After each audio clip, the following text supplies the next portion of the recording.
we don't know everything. Now, I know there are a lot of people in so-called ministry, a lot of people that, they know it all. They've got it all figured out. Well, no, I'm sorry. There are mysteries of God. There are things that we just don't understand. Scripture says that we know in part and we see in part. We see through a glass darkly, it says.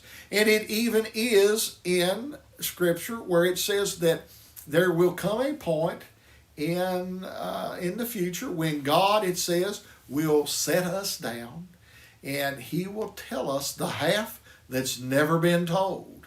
He's going to explain things to us that we don't totally understand.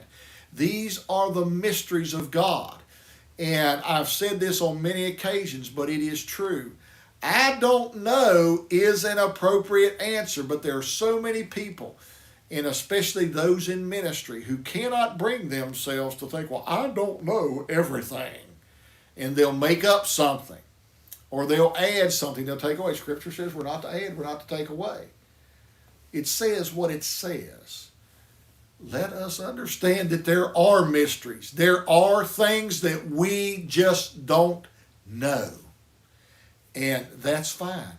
That's perfect. Because why? Our trust is to be in God. Our trust is not to be in anything but Him. So I pray today that we will put our trust in God, even when these things that we don't understand come upon us.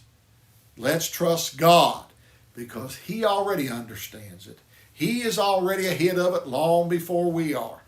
And there's a line that John Wayne uses in one of his movies at the very end. And he says this, you can run anywhere that you want to run. And he says, you're going to find out two things when you get to where you are running to. He said, the first thing you're going to find out is that God is already there. And the second thing you're going to find out is the law is not too far behind. So God is there and the law ain't too far behind. Well, here's the thing. God already knows. He's already there. There are mysteries, and we are not to know everything. We see through a glass darkly. We see in part, we know in part. And sometimes that has to be good enough. Pray today